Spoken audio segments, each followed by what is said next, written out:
News ನೆಕ್ಸ್ಟ್ನ ಸಮಸ್ತ ವೀಕ್ಷಕರಿಗೆ ನಮಸ್ಕಾರ. ನಾನು ಪ್ರಣೋತ್ ಆರ್ಗಾಣಿಗ. ಇದು ಪ್ರೈಮ್ ಟೈಮ್ ನ್ಯೂಸ್.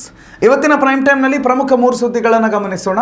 ಮೊದಲನೇದಾಗಿ, ಉಡುಪಿ ಜಿಲ್ಲೆಯಲ್ಲಿ ಶಾಲಾ ಮಕ್ಕಳನ್ನು ಕರ್ಕೊಂಡು ಹೋಗ್ತಾ ಇದ್ದಂಥ ಒಂದು ಶಾಲಾ ಬಸ್ ಕಂದಕಕ್ಕೆ ಉರುಳಿದೆ. ಬೆಳ್ಳಂಬೆಳಿಗ್ಗೆ ಒಂದು ರೀತಿ ಆತಂಕದ ವಾತಾವರಣ ನಿರ್ಮಾಣ ಆಗಿದೆ.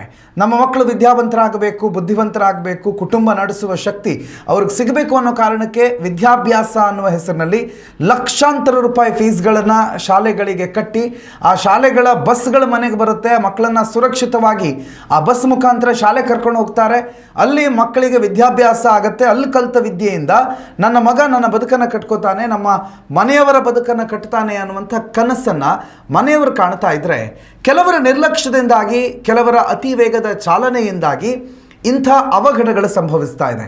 ಇದೊಂದು ಅವಘಡ ಇವತ್ತು ನಡೀತು. ಒಂದು 7 ಜನ ಮಕ್ಕಳಿಗೆ ಏನೋ ಸಣ್ಣ ಪುಟ್ಟ ಗಾಯಗಳಾಯಿತು. ಆ ಮಕ್ಕಳನ್ನು ಆಸ್ಪತ್ರೆಗೆ ದಾಖಲು ಮಾಡಿದ್ರು. ಆದರೆ ಇದು ಕೇವಲ ಒಂದು ಘಟನೆ ನಡೆದಿದೆ. ಆದರೆ ಇಂಥ ನೂರಾರು ಘಟನೆಗಳು ನಡೆಯುವ ಸಾಧ್ಯತೆಗಳಿದೆ. ಉಡುಪಿ ಜಿಲ್ಲೆಯಲ್ಲಿ NH-66 4 ಲೇನ್ಗಳನ್ನು ಮಾಡಿದ್ದಾರೆ. ಬಹಳ ವಿಶಾಲವಾದ ಹೆದ್ದಾರಿ. ಮಳೆ ಬಂದಾಗ ರೋಡ್ ಬಹಳ ಚೆನ್ನಾಗಿ ಕಾಣುತ್ತೆ. ಕೆಲವು ಸಂದರ್ಭದಲ್ಲಿ ವಾಹನಗಳು ಕಡಿಮೆ ಇದೆ ಅಂತಂದರೆ ಶಾಲಾ ಬಸ್ಗಳು ಲಿಟ್ರಲಿ ರೇಸ್ ಬಸ್ ಆಗಿ ಮಾರ್ಪಾಡಾಗುತ್ತೆ. ಇಲ್ಲಿ ಒಳಗಡೆ ಶಾಲೆ ಮಕ್ಕಳಿದ್ದಾರೆ. ಭಾರತದ ಭವಿಷ್ಯ ಶಾಲೆ ಬಸ್ ಒಳಗಡೆ ಕೂತಿದ್ದಾರೆ. ಆದರೆ ಆ ಮಕ್ಕಳ ಜೀವ ಅದಕ್ಕೂ ನಮಗೂ ಸಂಬಂಧನೇ ಇಲ್ಲ ಅನ್ನೋ ರೀತಿಯಲ್ಲಿ ಕೆಲವು ಸ್ಕೂಲ್ ಬಸ್ಗಳು ಓಡಾಟವನ್ನು ನಡೆಸುತ್ತವೆ. NH ಅಥವಾ ನ್ಯಾಷನಲ್ ಹೈವೇ, ದೊಡ್ಡ ದೊಡ್ಡ ಹೈವೇನಲ್ಲಿ ಏನೋ ಹೋಗ್ತಾರೆ. ರಸ್ತೆ ಅಗಲ ಇರುತ್ತೆ, 2 ಲೇನ್ಸ್ ಇರುತ್ತೆ. ಸೊ ಅಪಘಾತಗಳ ಸಂಭವ ಕಡಿಮೆ ಅಂತ ಅನ್ಬೋದು. ಇದು ಕೇವಲ ನ್ಯಾಷನಲ್ ಹೈವೇಗಳಲ್ಲಿ ಮಾತ್ರ ಅಲ್ಲ, ಯಾವುದೋ ಸಣ್ಣ ಊರಿನ ಒಂದು ಸಿಂಗಲ್ ರೋಡ್ನಲ್ಲೂ ಕೂಡ ಇದೇ ರೀತಿಯ ಅಜಾಗರೂಕ ಡ್ರೈವಿಂಗ್ ಮಾಡುವ ಅದೆಷ್ಟೋ ಶಾಲಾ ವಾಹನಗಳನ್ನು ಗುರುತು ಮಾಡಿ ವಿಡಿಯೋ ಹಾಕಬಹುದು ಪ್ರತಿನಿತ್ಯ. ಅಂದರೆ ಇಲ್ಲಿ ಶಾಲಾ ಮಕ್ಕಳು ಕೂತಿದ್ದಾರೋ ಅಥವಾ ಯಾರೋ ಒಬ್ಬ ಪ್ರೈವೇಟ್ ಟ್ರಿಪ್ಪಿಗೆ ಬಂದವರು ಹೋಗ್ತಿದ್ದಾರೋ ಅಂತ ಸಾಮಾನ್ಯ ಪ್ರಶ್ನೆ ಬಂದ್ಬಿಡಬೇಕು. ಡ್ರೈವರ್ಸ್ಗಳಿಗೆ ಅದು ಕ್ರೇಜೋ ಅಥವಾ ಬೇಗ ಮಕ್ಕಳನ್ನ ಶಾಲೆಗೆ ಬಿಟ್ಟು ಅಥವಾ ಮನೆಗೆ ಬಿಟ್ಟು ತಮ್ಮ ಕೆಲಸದಲ್ಲಿ ತೊಡ್ಕೋಬಹುದು ಅನ್ನುವ ಎಮರ್ಜೆನ್ಸಿಯೋ ಅರ್ಜೆನ್ಸಿಯೋ ಗೊತ್ತಿಲ್ಲ. ಆದರೆ ಅಮಾಯಕ ಮಕ್ಕಳ ಜೀವವನ್ನು ಇಲ್ಲಿ ತಕ್ಕಡಿಯಲ್ಲಿಟ್ಟು ಆ ಮಕ್ಕಳ ಜೀವವನ್ನು ಬಲಿ ಕೊಡೋದಕ್ಕೆ ಸಿದ್ಧತೆಗಳನ್ನು ಮಾಡ್ಕೊಂಡು ಬಸ್ ಓಡಿಸ್ದಂಗೆ ಇರುತ್ತೆ. ಶಾಲಾ ಬಸ್ಗೆ ಒಬ್ಬ ಪೇರೆಂಟ್, ಒಬ್ಬ ತಂದೆ ತಾಯಿ ಮಗುವನ್ನು ಯಾಕೆ ಹಾಕ್ತಾರೆ ಅಂತಂದರೆ, ಶಾಲೆಯ ಬಸ್ಸು ಶಾಲೆಗೆ ಸುರಕ್ಷಿತವಾಗಿ ಕರ್ಕೊಂಡು ಹೋಗಿ ಸುರಕ್ಷಿತವಾಗಿ ವಾಪಸ್ ಕರ್ಕೊಂಡು ಬರ್ತಾರೆ ಅನ್ನುವಂಥ ಒಂದು ನಂಬಿಕೆಯಿಂದ. ಆದರೆ ಆ ನಂಬಿಕೆಯನ್ನು ಕೆಲವು ಶಾಲೆಗಳು ಉಳಿಸ್ಕೋತಿಲ್ಲ, ಶಾಲೆಯ ಬಸ್ಗಳಂತೂ ಉಳಿಸ್ಕೋತಾನೇ ಇಲ್ಲ. ಶಾಲೆಗೂ ಬಸ್ಸಿಗೂ ಸಂಬಂಧನೇ ಇಲ್ಲವೋ ಅನ್ನೋ ರೀತಿಯಲ್ಲಿ ಈ ಬಸ್ಗಳು ಕೆಲವು ಆಪರೇಟ್ ಆಗುತ್ತೆ.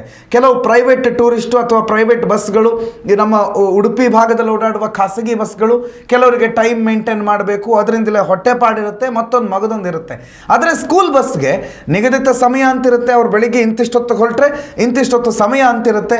ಅದಕ್ಕೆ ತಕ್ಕನಾಗೆ ಯಾವ್ಯಾವ ರೂಟಿಂದ ಯಾರ್ಯಾರನ್ನು ಪಿಕಪ್ ಮಾಡಬೇಕು, ಯಾವ್ಯಾವ ರೂಟ್ ಥ್ರೂ ಯಾರ್ಯಾರನ್ನು ಡ್ರಾಪ್ ಮಾಡಬೇಕು ಅನ್ನುವಂಥ ಕಂಪ್ಲೀಟ್ ಕ್ಲಿಯರ್ ಡ್ರಾಫ್ಟನ್ನು ಆಯಾ ಬಸ್ ಡ್ರೈವರ್ಗಳಿಗೆ ಕೊಡಲಾಗುತ್ತೆ.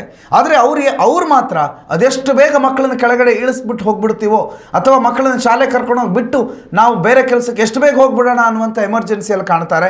ಯಾಕೋ ಗೊತ್ತಿಲ್ಲ, ಉಡುಪಿ ಭಾಗದ ಜನರು ಅಥವಾ ಉಡುಪಿ ಭಾಗದ ಕೆಲವು ಡ್ರೈವರ್ಸ್ಗಳು, ವಿಶೇಷವಾಗಿ ಸ್ಕೂಲ್ ಬಸ್ನ ಡ್ರೈವರ್ಸ್ಗಳು ಒಂದು ರೀತಿ F1 ರೇಸ್ ಬಸ್ಗಳ ಡ್ರೈವರ್ಸ್ ಥರ ಆಗಿಬಿಟ್ರೆ ಈ ರೀತಿ ಅಪಘಾತಗಳು ಇನ್ನೂ ಜಾಸ್ತಿ ಆಗುತ್ತೆ. ಹೇಳಿ ಕೇಳಿ ಬಂದಿರೋದು ಮಳೆಗಾಲ. ಜೂನ್ 1ನೇ ತಾರೀಕಿನಿಂದ ಎಡೆಬಿಡದೆ ಮಳೆ ಸುರಿತಾ ಇದೆ. ಅದೆಷ್ಟೋ ಕಾಂಕ್ರೀಟ್ ರಸ್ತೆಗಳ ಮೇಲೆ ಪಾಚಿ ಕೂತ್ಕೊಂಡಿದೆ. ಇನ್ನು ಕೆಲವು ರಸ್ತೆಗಳು ಮಳೆ ಬಂತು ಅಂತಂದರೆ ಜಾರುತ್ತೆ, ಅಲ್ಲಿ ವಾಹನಗಳು ಬ್ರೇಕ್ ಹಾಕಿದ್ರೇ ನಿಲ್ಲೋದು ಕಷ್ಟ ಆಗುತ್ತೆ.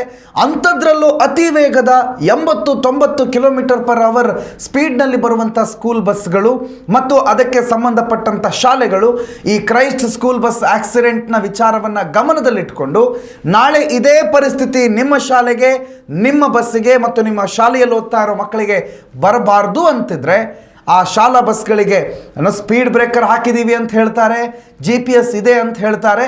ಬಟ್ ಅದನ್ನು ಮೇಂಟೈನ್ ಮಾಡುವ ಅಥವಾ ಅದನ್ನು ಎಲ್ಲೋ ಕೂತ್ಕೊಂಡು ಮಾನಿಟರ್ ಮಾಡುವ ಸಿಸ್ಟಮ್ ಅಂತೂ ಖಂಡಿತ ಇದ್ದಂಗೆ ಕಾಣ್ತಾ ಇಲ್ಲ.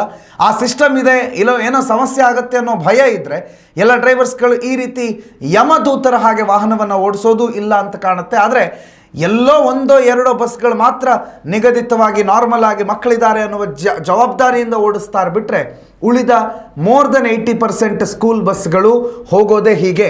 ಯಾವುದೋ ರೇಸ್ಗೆ ಹೋದಾಗೆ F1 ರೇಸಲ್ಲಿರೋ ಹಾಗೆ ಖಾಲಿ ಟ್ರ್ಯಾಕಲ್ಲಿ ಯಾವುದೋ ಸ್ಪೀಡ್ ಕಾರು ಸ್ಪೋರ್ಟ್ಸ್ ಕಾರನ್ನು ಕೊಟ್ಟ ಹಾಗೆ ಮನಸ್ಸಿಗೆ ಬಂದ ವೇಗದಲ್ಲಿ ಮಕ್ಕಳನ್ನು ಕರ್ಕೊಂಡು ಶಾಲಾ ಬಸ್ಗಳು ಹೋಗ್ತಾ ಇದ್ದರೆ ಆತಂಕ ಆಗುತ್ತೆ. ಈ ಆತಂಕ ನೋವಾಗಿ ಕನ್ವರ್ಟ್ ಆಗೋದ್ರ ಒಳಗೆ ನೀವು ಶಾಲೆಯವರು ವಿಶೇಷವಾಗಿ ಶಾಲಾ ಬಸ್ಗಳ ಬಗ್ಗೆ ಗಮನ ವಹಿಸಬೇಕಾದ ಅಗತ್ಯತೆ ಅನಿವಾರ್ಯತೆ ಬಹಳ ಎದ್ದು ಕಾಣ್ತಾ ಇದೆ.